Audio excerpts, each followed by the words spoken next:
All right. Hello, everyone. And let me get this set up right here so we have it on speaker view. All right. Hello, everyone. Welcome, welcome. It is always a pleasure to get back to the Minneapolis Poetry Sanctuary open mics. Just really glad to have this community, and it always makes me just feel awesome to connect with other poets and share our own poetry and just, yeah, love what we do. So tonight we have some newcomers, quite a few, and a couple returning as well. So yeah, we're just gonna get started, and I apologize for being a little late tonight, but yeah, it's all good. So Charly Mullan, perfect. Welcome, my friend. Tell us about you. Well, I don't know what there's to say. I've been on this earth for a while, I guess is the best way to look at it. You know, I think I started writing when I was 7. And I've had my share of ups and downs. And, I've met some great people along the way. That's the only way I can look at it. I haven't really been big at pushing the publishing thing. And, I keep getting told that that's my shortcoming, is that I don't play the game of having, what is that called? Product, it's, I just find that, it makes more sense to be able to share it and use it when it needs to be used, if that makes any sense. So I did get published back in Iowa back in, let's see, 1977. I don't know. That shows up. It's a poetry anthology. And at the time, I was going through radio broadcasting school in Fort Dodge, Iowa. And my English teacher laughed at me and said that it took me 20 years to get in here, but if you get in, it's pretty prestigious, And so I listened to him, and that's the key to all this. You just have to listen to what people want. And, if you have something that fits there, you go there. And the thing I got from him is that it took him 20 years, and it was one that he didn't figure would get in there, and it was short. And so what I did when I went in on my first year is I put in one short condensed poem, and then I put, of course, the 4 heavy duty ones that were so close to my heart, and of course it's the small young and concise one, I should say, is the one that made the book. And for most publications now, I know that makes more sense because those are the ones they can fit in. There's space and you're filling it. So I'll start with that one. Young Disappointment. She was blonde, I was young. With heart beating and palms sweating, I summoned the courage to say, "Hi." She returned, "Hello," and kept walking.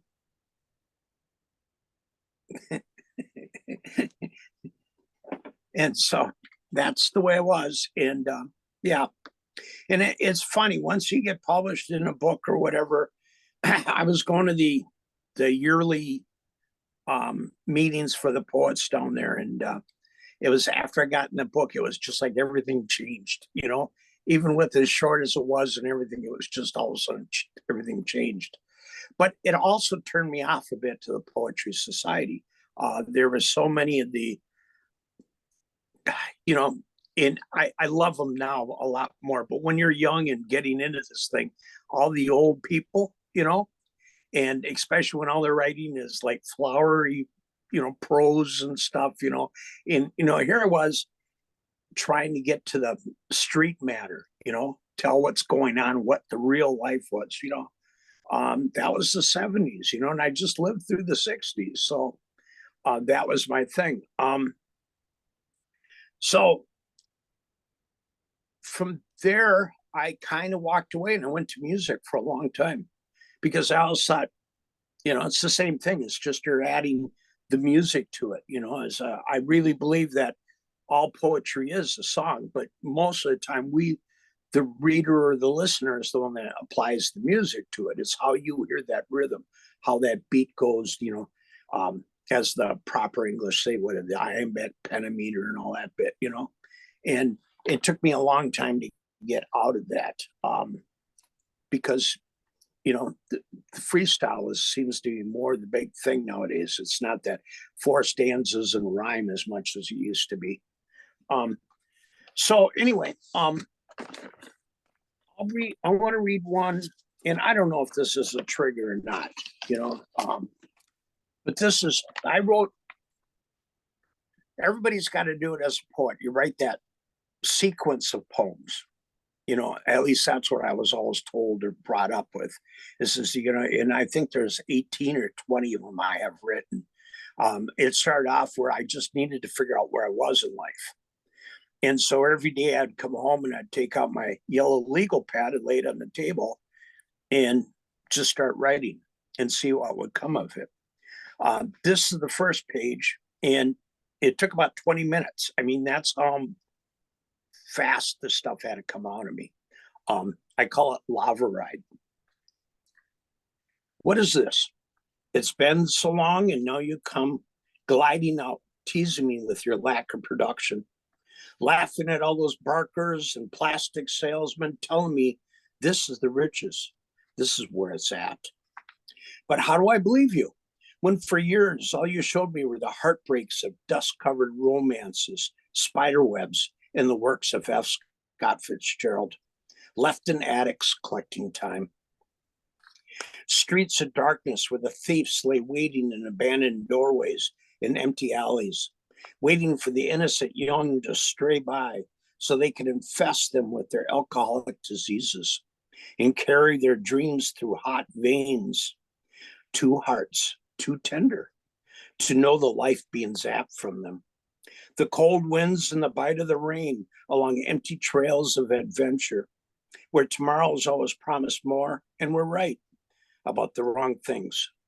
Children who think of their fathers as traveling salesmen, always on the road selling a product there is no name for, no potential customers for, but promises riches no earth could afford. And now you send me fire that boils as hard of a Cancer moon, erupting Earth's volcanoes in a lava ride. Very nice. Thank you. So, there's a bunch more after that. Some make sense like that. Some are just way off. But, it's like it all comes back to that thing of the lava ride. To me, it's that burst of emotion, that thing that comes out of us that, I met John Beecher, an old poet, at a writer's conference years ago. I think it was 73. And when I was really young, and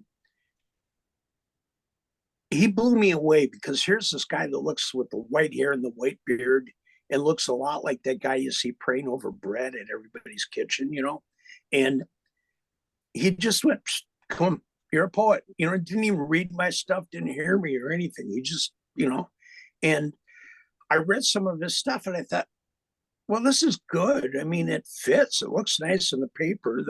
Everything's there. And then I heard him read it live. And the Stockholders Report, I think, is the name of the book. But he used to work in like steel mills and that. And when he read it, all of a sudden you could feel the fire burning and the hammers pounding down on the steel and everything else. It just changed everything.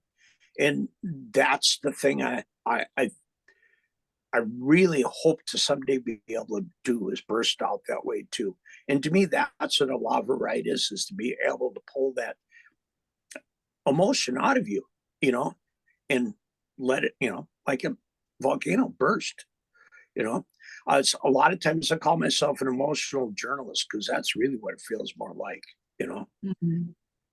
So one of the things I've been doing lately is I spent about 2 years traveling around. After the pandemic and everything, I just had to get out there, and I'm back in a place now, and I'm pulling stuff out of storage, and I'm going through all these boxes and stuff. And, one of the things I've done most of the time in life is keep journals.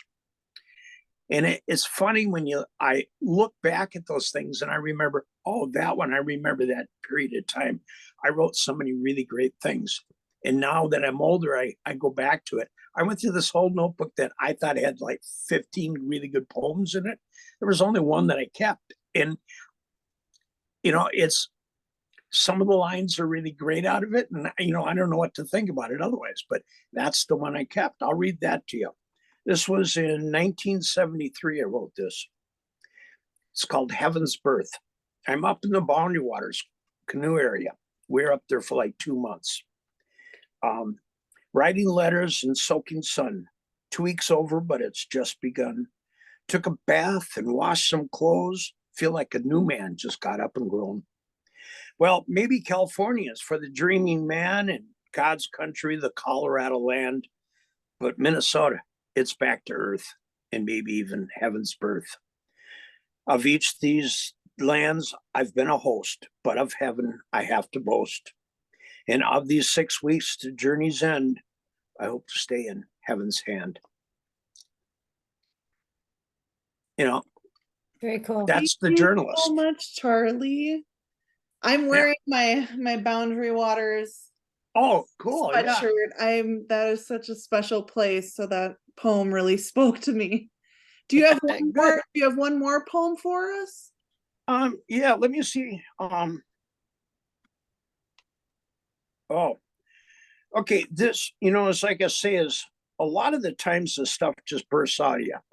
And I remember watching, my daughter went to help out on Lake Street during the riots, and all that. And I watched that semi going down the freeway, trying to run everybody off. And I have been part of so many of those protests back in the old, when I was younger. And it just burst out of me. This poem is Hell is Burning. And this goes, my heart weighs heavy. Hell burns bright on my streets. Raging tongues scream. Darkness, fear, revenge. Merchant wars looted. The excuse for tyrants blame. Boots to soul, knees to neck. Virus, race, isolation, empty tweets. Narcissists competing. Idealistic rants, sensitivities, beliefs. But I believe I also saw a rainbow tonight.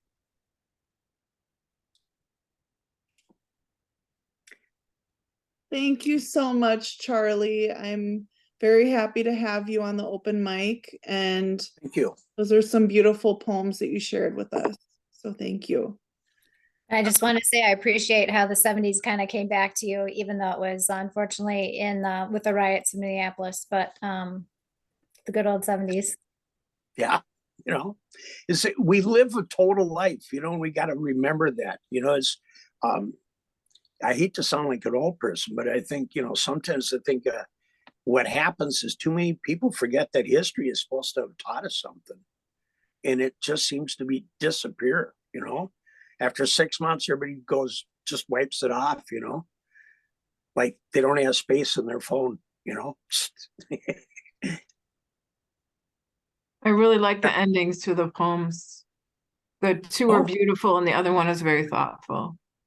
Okay, thank you. Yeah, just the whole idea of the lava ride. Like, that's so cool. I love it. The lava flow of just emotions and everything. Very cool. Up next, we have Coral Shirin.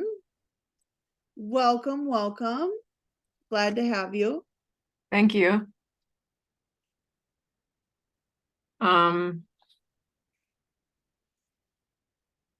My father was the poet that was the tedious one, always writing, always asking me what word to put in his poetry. I edited his book the very first time.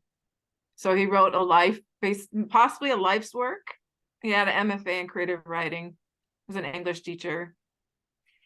And he taught me how to write. I asked him to. And I'm the sporadic writer. We write about similar things. He's a diversity poet. I'd say we're diversity poets, if there is a such word. And because he wrote about indigenous people, Middle East, that kind of thing. And that poem that you just read is the same style as one of the poems he wrote about the Iraqi war. And yeah, so I'm reading. 3 of my poems are kind of heavy on what it's like to be around what it's like to be connected to African Americans and Africans. And then so I'm interspersing them with a light poem about searching for new ways, believing in the lesser peace. And the final poem is about the reservation, a spiritual experience on the reservation that is pretty light. So I think I said what I was going to say, and I can just start reading. It's called The Advent of the Lesser Peace. The signs are told in the heavens, as well as in some minds and souls. The dreary, frigid darkness of winter gives way to the refreshing splendor of spring. Destructive old world processes are gradually being exchanged for helpful new ways. While most of the world sleeps, I wait expectantly for the world to regret the explosive darkness of war to kindle the warm, illuminating light of peace. I guess I should also mention, my inspiration was when I was 15 for 2 of these poems. I had a lot of inspiration at age 15. So the next one is about working with African American students and about believing in these beautiful images about African Americans. It's called From My Religion. It's called Light. Keep smiling. You shine like the light coming from the pupil of the eye. The beauty of the black rose becomes you. You have gem-like qualities like a sapphire. How dare they hold you back from educational opportunities so you have to start at the bottom and learn basic skills as an adult? Try to banish you like a religious prisoner without effective rehabilitation? Use you for their drug market? Your ancestors were advanced in their knowledge of mathematics and literacy. Your heart shows in the brightness of your face, in the kindness you extend to community. Feel free to dance and sing, worship with joy. Be filled with pride in who you are and what you can survive. Powerful. Thank you. So I wrote that one in my 30s when I started working at a college where I work with half African Americans, largely half African Americans. I wrote this one when I was at a Baha'i fireside and online that I discovered from COVID, because I didn't know you could do things online until COVID. And so Partners in Racial Justice .org, and they were teaching me things about the connections between Europeans and Africans. And I've been trying to figure them out because my dreams have been leading me are very, very much about Africa. So this is what this guy said. He said, and he's an African American scholar, probably. He said it, I'm getting it. How many people will tell you racism can be eradicated?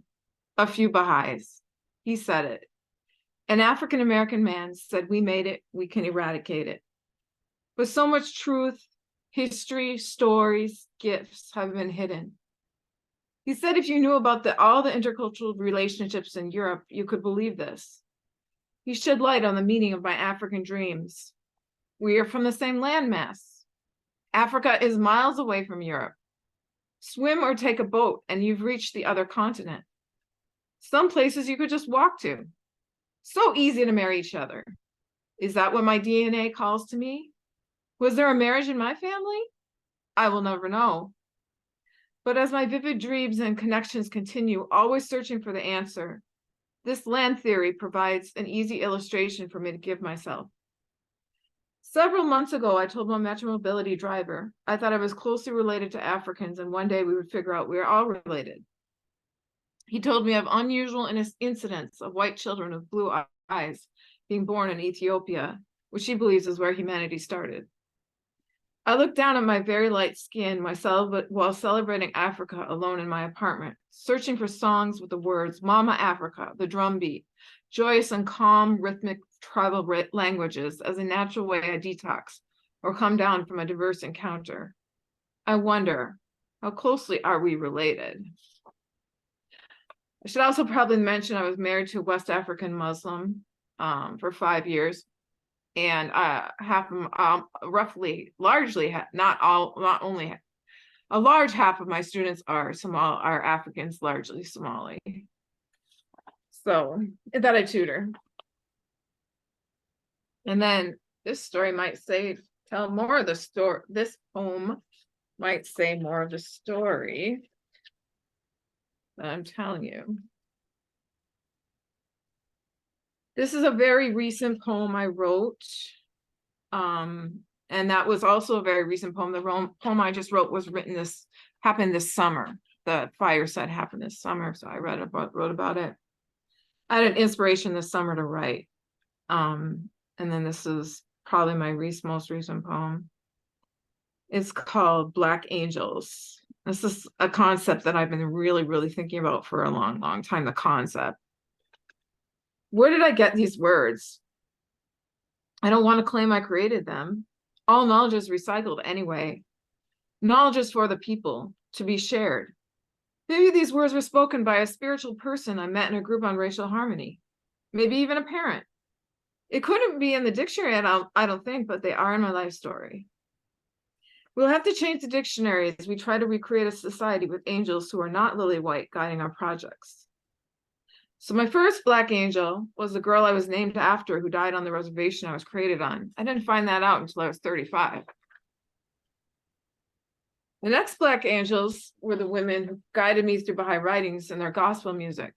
My mom roomed with one on the reservation before my dad came.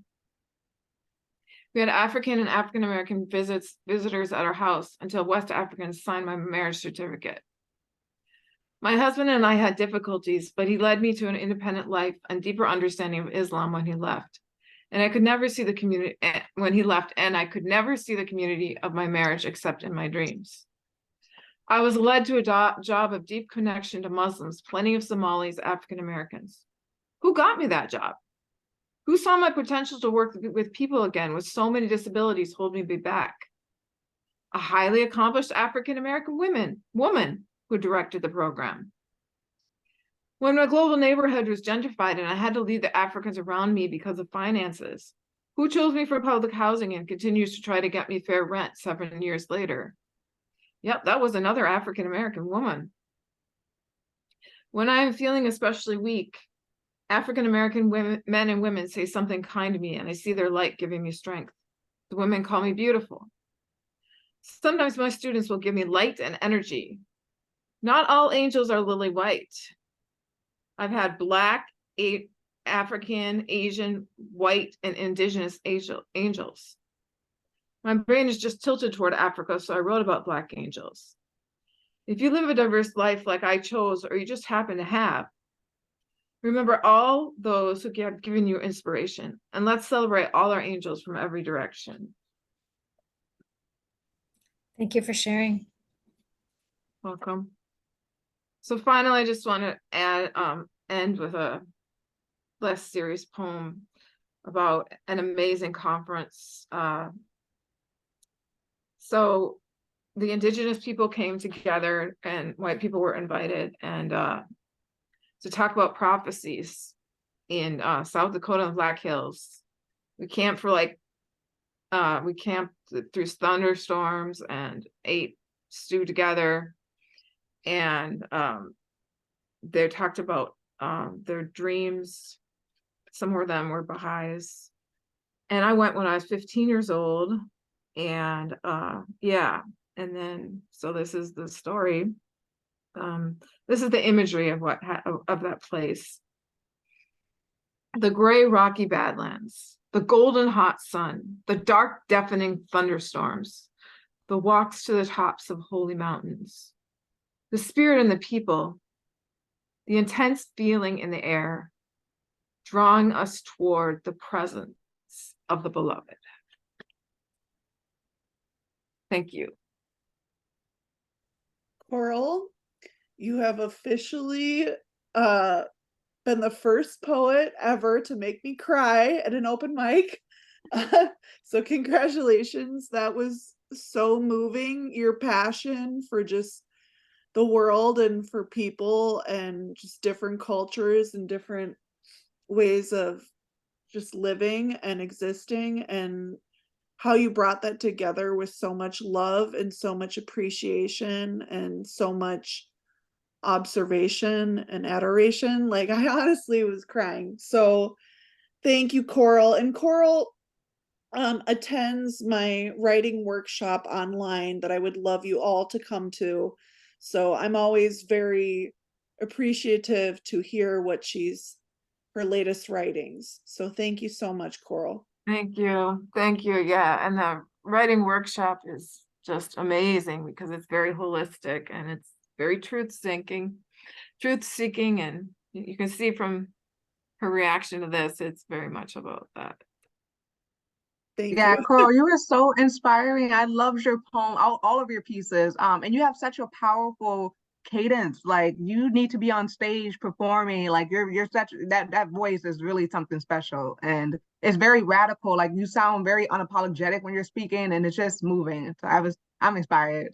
Thank you for so sharing. much. Yeah, well, I do go on stage sometimes. I'm my father's daughter.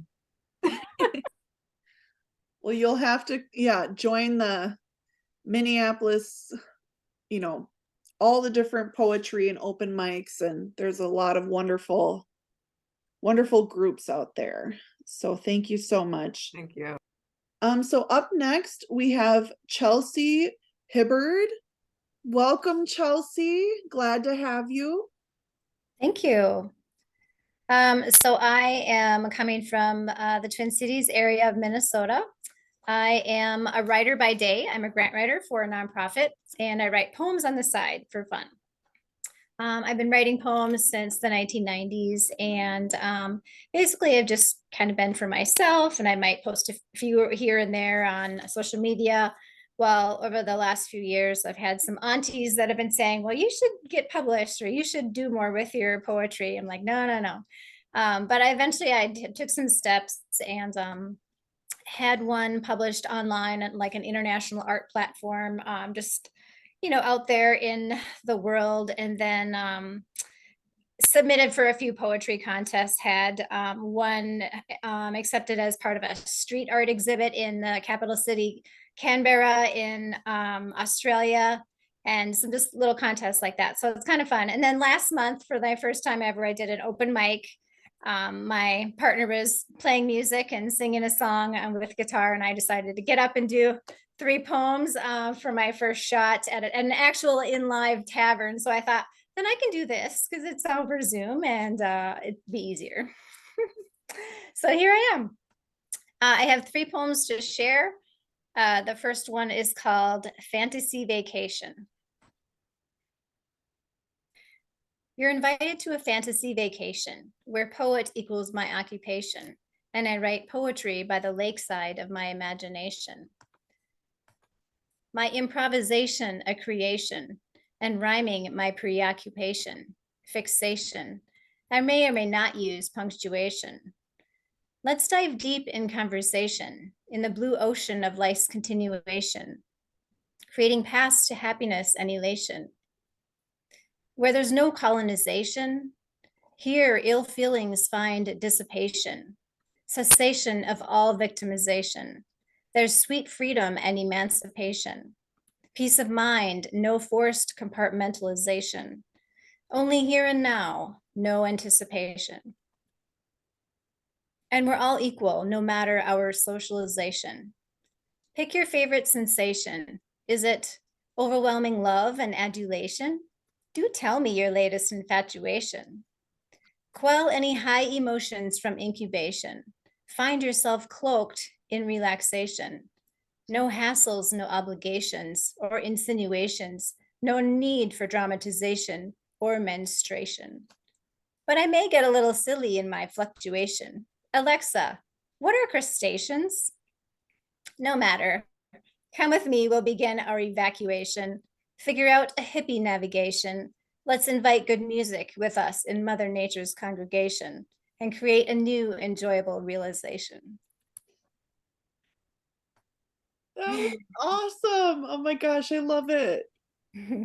I like the theme of freedom. That was nice. I like that one. Oh, thanks. By the way, 1 second. Alexa, stop. It triggered one of my devices. Oops. I had to turn mine off beforehand. I probably should have given that trigger warning, huh? Next time it might be a good idea, but hey, it's kind of funny. Yeah, it is. The funny thing is, I've got two of them closer to me than the one that got triggered in the bedroom. Funny. Who knows? Well, Chelsea, you could tell you're a seasoned poet. Like that's wordplay, that's metaphor, that's rhythm, that's rhyme. That was everything. Like that was so bomb. I'm in love. Like I don't know if you have like a book or like works out there. You need to get your work out there. That was great. Like oh my God, I don't know if you've heard of True Art Speaks, but True Art Speaks is a nonprofit organization. It's Black owned and it's one of our like greater leaders in the community. I'm super excited right now. You just blew my mind. But her name is Tish Jones, and you get paid to perform your I was just there in October. You get paid to feature your work for 15 minutes. I think the maximum is 20 maybe.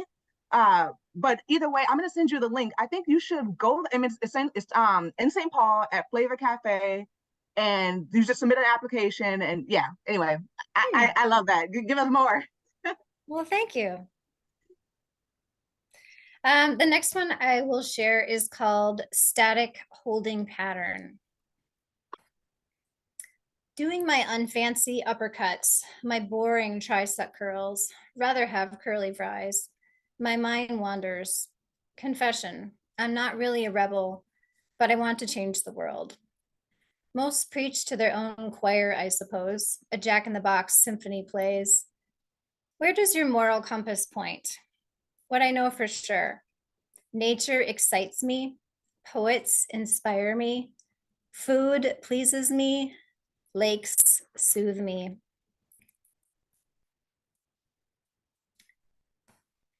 And then the last one I will share is an untitled poem. It's about the wind. Can the wind blow peace into my soul? While she's shaking the tree branches, can she liven my heart? Erase the cares and worries, pause the duties on my plate and tasks on my list. She gets an assist from summer sun and warmth. They're a long-time midsummer friends, you know. A strong breeze is renewing, a reminder of who is in charge, really. It's not me. My place is small in this world, thank goodness. The white and lavender flowers bow to her power. They know, not a forceful compliance, but a delightful frolic and pleasing sway, whisking seeds and pollen to another time and place. It's ironic, I used to hate her at the bus stop as a kid because she messed up my hair. Now I celebrate her and open the windows when she offers a rush of fresh air. Yes, I will take that peace she offers today. I invite nature into me as I stroll in the wind and the shimmering sunshine, and I'll bring along a light jacket just in case. She calls the shots, I don't mind. You may imagine her guests attempt to knock me down, but they only give me footing and make me smile.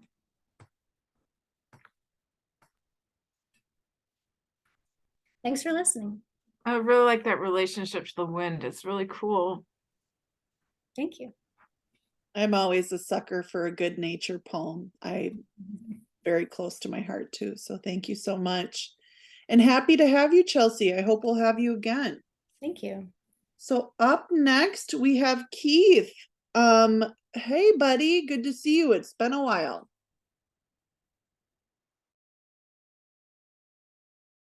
Oh, you're on. Let me unmute you here. There we go.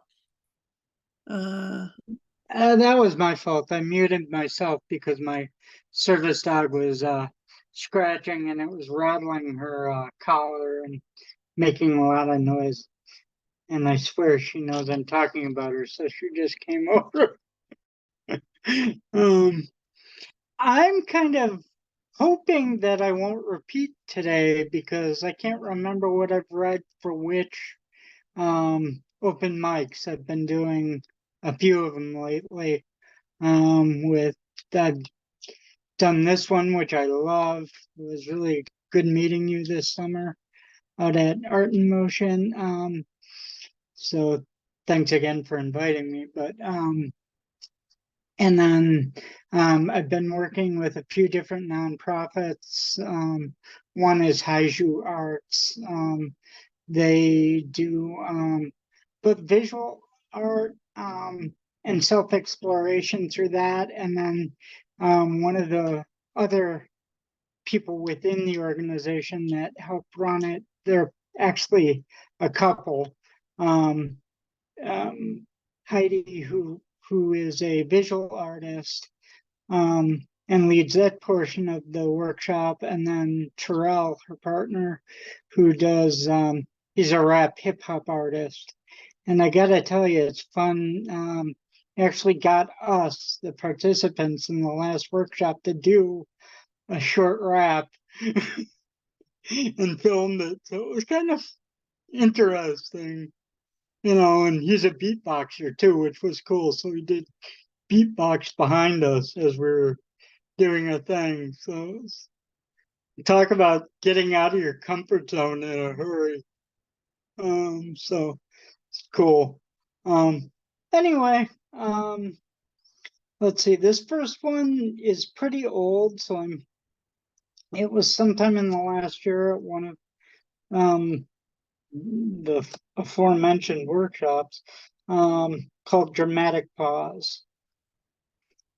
For as much as I love music itself, note, tone, rhythm, and so much more, there is a beauty without definition, that moment, the exact instant, it all drops out. The rest between the beats, where one stops, breathes, restoring body and mind. Anything and everything becomes possible yet again. A feeling of tranquility and peace within, and yet simultaneous exhilaration of knowing more is yet to come. And anything and everything is possible again. So that's that one, like I said. And we were asked to describe our favorite part of music. And I love the songs that build and then suddenly drop and just stop for like 2 seconds and make you wonder where it's going. So I decided to be different and talk about that pause when you're left wondering. So on my next piece I have on my computer, I'm hoping I haven't read this one before. It's more recent. It's called A Day I Will Never Forget. Let me know if you remember it, so I can skip and do something else. This one's more spoken word oriented. It's medical in nature, so if that's a trigger of yours, be aware. Talking about supporting someone through some heavy medical stuff. It was a day I shall never forget. In a waiting room of an unfamiliar surgical department of an unfamiliar hospital, each minute a slow, exacting incision, jagged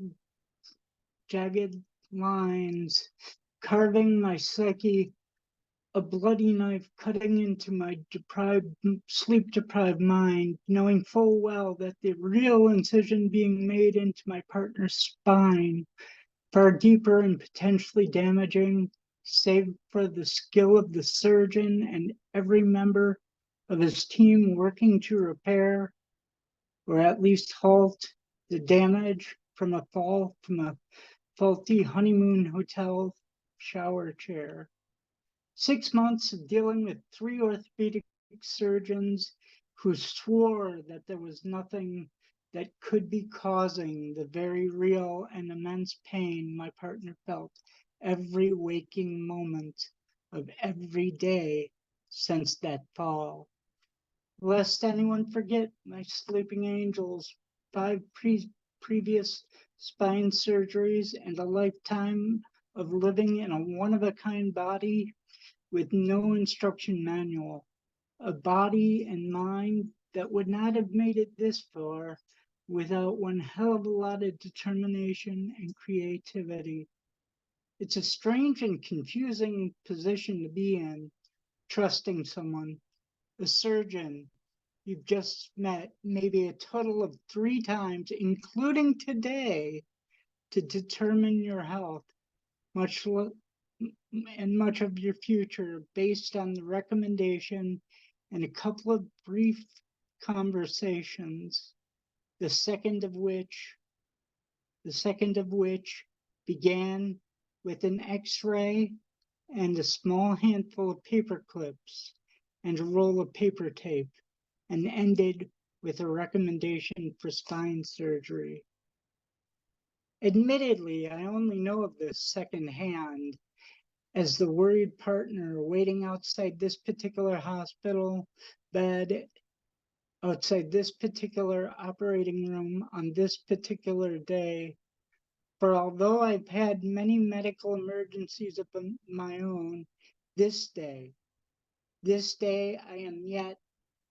I am but a emotional train wreck of a partner waiting for news that the story is over. But I digress. As confusing as this situation was for both of us, my partner and I also think of the surgeon who was equally confused by our sudden elation, which followed this difficult recommendation. For once, my partner and I, for once, we had been listened to. That's it. Thank you for sharing. Yeah, thank you so much, Keith. There was a line about being in a body without having a manual. Could you read that line again? Because that really stuck out to me. That was really powerful. Let me find it. It's gonna take me a minute, but yeah, that's one of my favorites in the poem. Let's see, Keith really has a gift with writing poems about other people's experiences and kind of his outside observations and or being, close with people that have been through different things.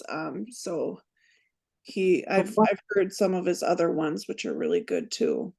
A lot of my stuff, a lot of my poems come from being a secondary survivor of sexual assault, that is, a partner of someone who's gone through sexual assault, and they allow me to tell their story through my poetry.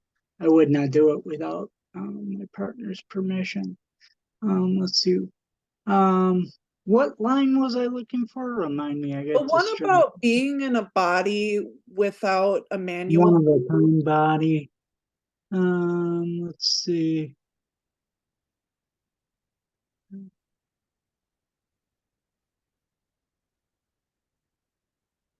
One of a kind. Wish I could do a find on page, but I can't remember how to do it in this version. Well, we'll come Tell back. you what, I'll read one more, and then while other people are reading, I'll try to find that line, and I Okay, can come back to it. Because I don't want to sit here for 5 minutes and bore Sure. people. sure, sounds good. So let's see, that's that one. And then I was going to do, have I read I Had a Boring Day Today? No, why don't you read that one and then we'll have Dralandra read. And then if you find that line, you can give it to us Okay, in the chat. sounds good. This one is called I Had a Boring Day Today. It was heaven. Let me tell you, I had a boring day today. I was ignored. I was ignored in the store. I was ignored in the bus. I was even ignored in the waiting room of the doctor's office. And it was wonderful. I had a good day today. I said, I had a good day today. No one asked me where I was going or how I would get there. No one praised me simply for scheduling a ride or going to a restaurant all by myself or taking the bus or crossing the street alone. Hallelujah, it's a Christmas miracle. I'm telling you, I had a great day today. No one talked exceedingly loud or slow, preceded by that deep, exasperated sigh when they saw my wheelchair. What the hell is that about anyway? You know what that's about. I wasn't questioned by two social workers or a physical therapist and an occupational therapist. I didn't prompt a taxi driver to have a panic attack simply by transferring into the car the same way I've done it for the past 20 years. I wasn't questioned by a cop with a concerned, confused expression as I sat reading a map, an instant message, an important email, my cell phone conveniently laying on my travel desk, my lap.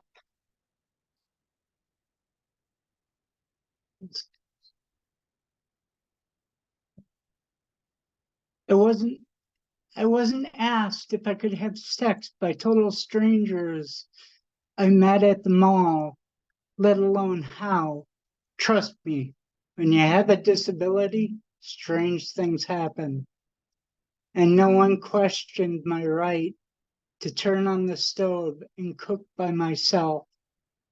And no strangers chased me across the mall parking lot to randomly hand me $2 or $5 or even $100 bill.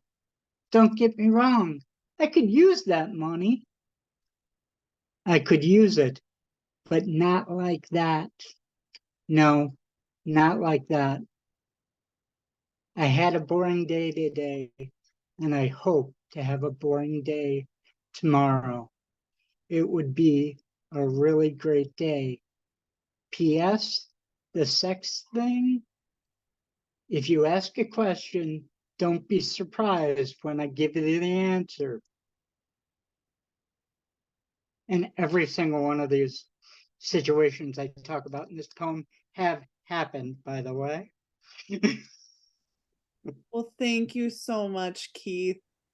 I love your honesty and just you always when you share your poems about your experience with your disability, I always learn so much from you, and it just opens my mind and my heart to what you're going through. So thank you so much for sharing. I love relaxing poetry. I love happy poetry. I'm just incapable of writing it, I find. Of course, maybe I just haven't practiced enough, but I like writing about and talking about the things we don't talk about enough, in my opinion. My poetry came out of self therapy basically after some really heavy crap. So that's what I do. And I wrote it for 20 years as a closet poet, just trying to stay sane. And then someone said, "Hey, you should share this with somebody." So like, now it's getting me to shut up. That's the problem. I liked the truth and the sarcasm that you put together in your last poem, and it's very eye-opening for me as well. I used to work at the Courage Center in Golden Valley, Minnesota, Okay. with services for folks with disabilities, but I'm still learning from you, so thank you. I like the Mhm. reality, and I'm a client of the Courage Center Well, employment program and arms, but I'm leaving the arms program. And I get looks because suddenly found out I have autism, and I get looks like, "Are you lost?" And I've been on that floor I've been in this college for 10 years. So I can kind of relate, but yeah. the martial arts class that you had out Yes, at I Larkins, know. Yes, that's how I remember you, but I saw you in other, yeah, like that's right. the You took it for a short time. coalition against racism and discrimination. Yeah, there was other Right. things too. That's My right. You took them. I forgot you did the adapted martial arts. No, I he studied that drafted me. He drafted me to go there. I do what I do. I no longer study, unfortunately.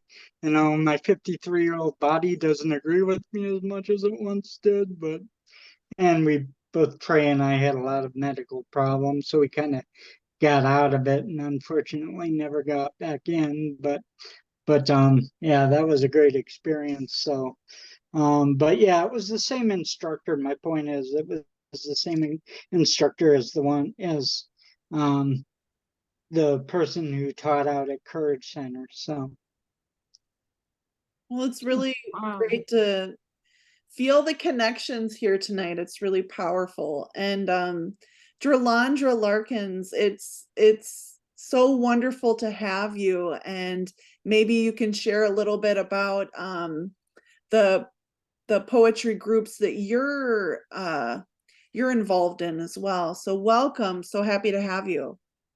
Hey, yeah. Which poetry group are you referring to? Do you know Um, which one? well, because you like help out with, or you help with the League of Minnesota Poets, right? I'm a member, but I haven't curated any events with them, only with Poets and Pints back in October. Oh, Um, okay, cool. yeah, but I am a member of the League of Poets, and that's how Francis and I met, is through the league. And Yeah. so yeah, I'm happy to be here with y'all tonight. So my name's Dralandra. I'm a spoken word poet based in Minneapolis, South Minneapolis. I'm also a teaching artist. And I've been writing, like most of you all, my whole life. So I started performing professionally last year. And so I write from life. I'm inspired by people and the things around me. I would say that my performances weave together words, rhythm, and intimacy to create a haven for healing, advocacy, and self-discovery.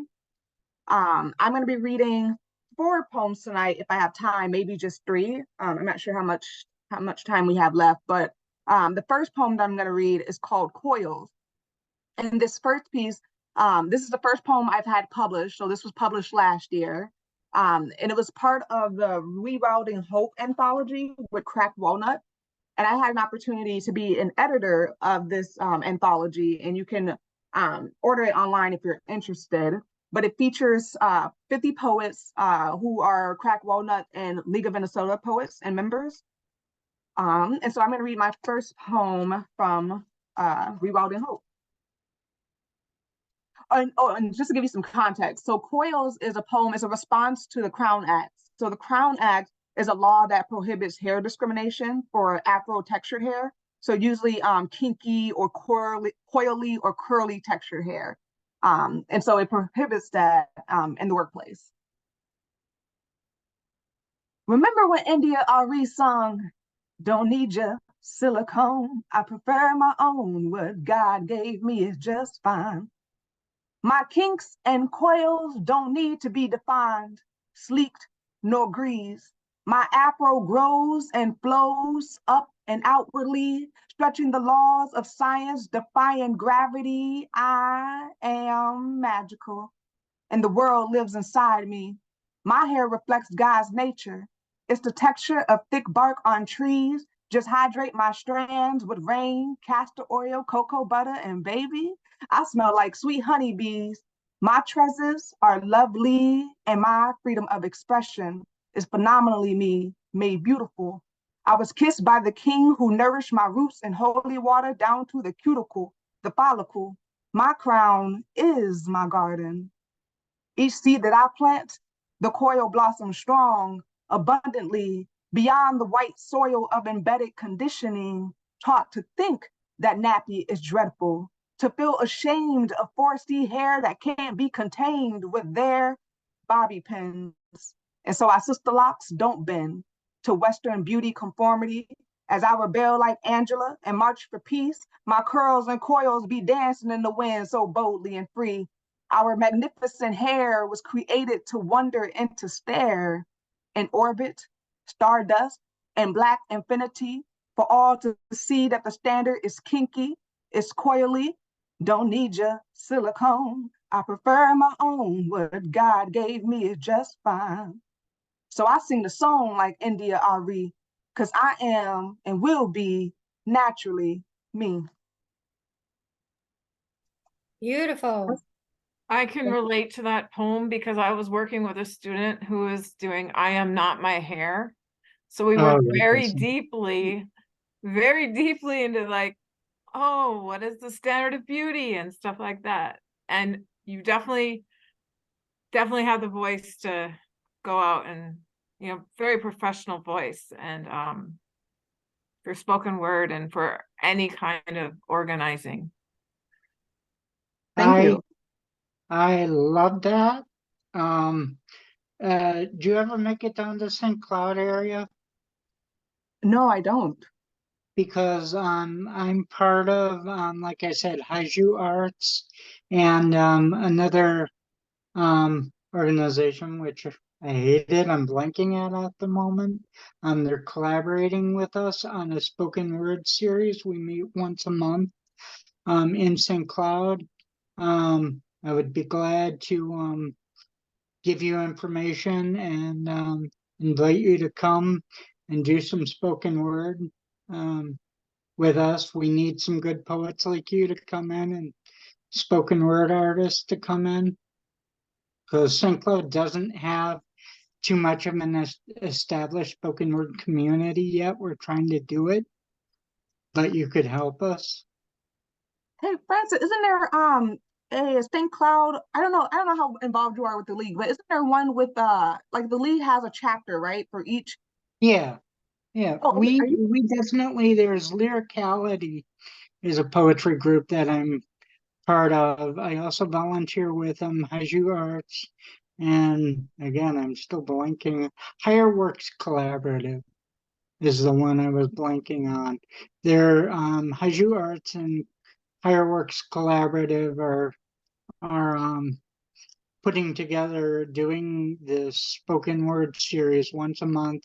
Our next one is going to be Martin Luther King weekend. I'm not sure what day yet. I haven't said specifically, but love to have you come here and do your thing. Keith, I'd love to have you and everyone comment about the different groups and different events in the live stream comment section, and then we can organize it and everyone can view it that way. Sure. Thank you, Keith, thank you all for your comments. The second one is called Earth's Plea, and this is a new piece that I'm working on. It's currently being published on the 15th in another anthology. But I'm not satisfied with it, but it's being published, so here it is. It's called Earth's Plea. When I was 5, I used to watch monarch butterflies light up the night skies like the moon. Limbs in the breath of trees, species complement this earth so perfectly, but we fail to protect nature. Glaciers melt like popsicles on a sunny Sunday as the extension of wildlife continues to decay. Corporate corruption and human careless destructions. We're living in times where truth and lies stand on the same lines. You turn on your TV and scroll through your newsfeed, but the news doesn't feed your mind.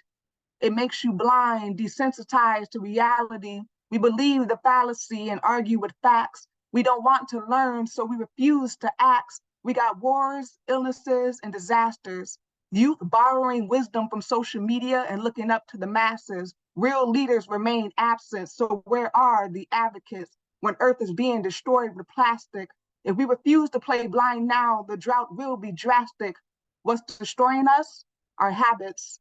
This is not mathematics. If 1 + 1 = 2, then it just takes me and you to win this race. For our children, it's worth saving this place. For you and for me, because this is Earth's plea for resurrection, for her destiny lies in our protection, to bring life that is built upon soil where seeds of peace break free and grow into an orchard of love, of kindness, where people stop their guns, stop their triggers, and practice mindfulness. So take a deep breath and close your eyes. Kiss the skies like the monarch butterflies, because when you turn off the TV, you find true connection when you disconnect the Wi-Fi. I believe that we're all the missing link. To paint a better Earth, we must change the way we live, what we eat, and how we think.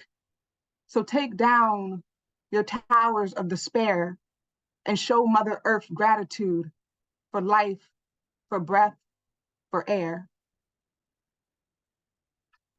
That's awesome.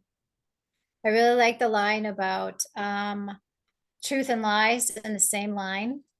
And I liked your rhythm and how you use kind of negative space and breath and your pauses. You speak really well. And then there was a line about politicians, and I wanted to just add another rhyme as you were reading. It just felt like it would be easier to jump in. So it's really engaging. Thank you. Thank you. Thanks. So I have two more. This other one.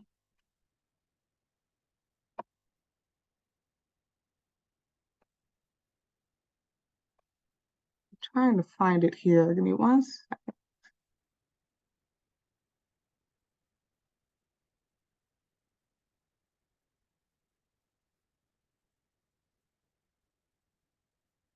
Okay. Okay, this other one I usually, so I think I'm just going to end it with this one here. And I usually end my performances with this one. It's an affirmation poem, and it's called A Letter to Love Yourself. And this one isn't published, but I just like to, I think it's a good message to always end it with this one. Love yourself. Do not believe society's concept of beauty, because truly you are a masterpiece created by the master himself, God. You are beautiful. Your skin and bone, human, you're not made of metaphors, but your strength is fire.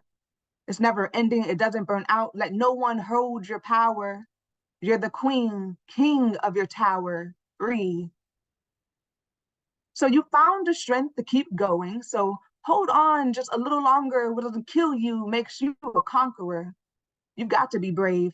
David conquered your Goliath and slay. Just love yourself. Hannah. I'm not talking about if you buy a new pair of shoes with your fresh taper cut or your brows on fleek, edges sleek, so you shared a tweet and now you're feeling yourself. I'm talking about heal yourself from the roots of your core. Because if you won't acknowledge who you truly are, then what is your purpose for? So this, it's a society that made you feel like you're Black is not a boastful believer.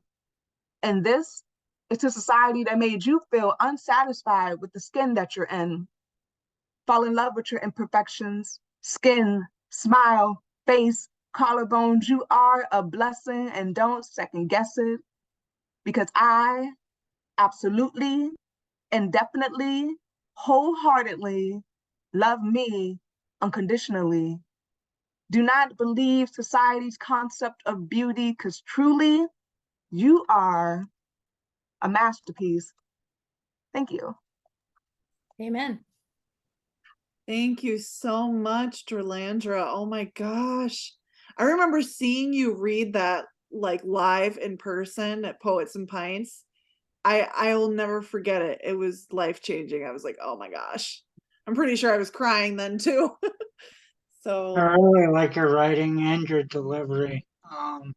I put the information on that spoken word event in St. Cloud I leave some vague information on it. I'm a slow typist, so if you need more information, you can get my Francis, you can give my contact information to anyone on this call. Yeah. Sounds That was good. fascinating. The line about purpose for, that was just fascinating. The one before it, the two together. I couldn't, like, there was so much in that poem. I was trying to follow it all. I was having trouble. Thanks, girl. I just like to say I love the powerfulness of all of your poems. I mean, and the best thing I like about all this is that all of you guys, you've humbled me, because it's like I can't believe at how much everything comes out from you.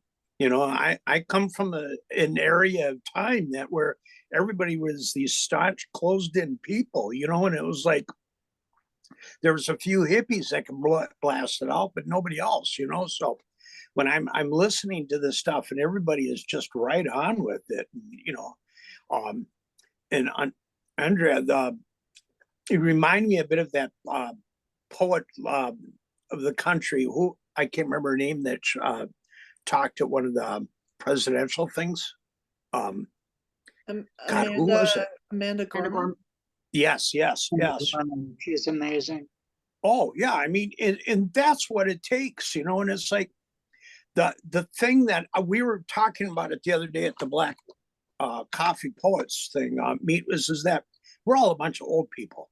It seems like, you know, and we had this guy that was there that was 30, and it was like so exciting, because sometimes you get this feeling that, you know, everything's going to die with you, you know. And it's like when you start hearing everybody else, and they're not just young goof-offs, you know, they're really talented, and they're going to bring all of this literature to another higher standard. It's really great, and it's humbling, you know, to think that, you know, I'm going to be left in the dust.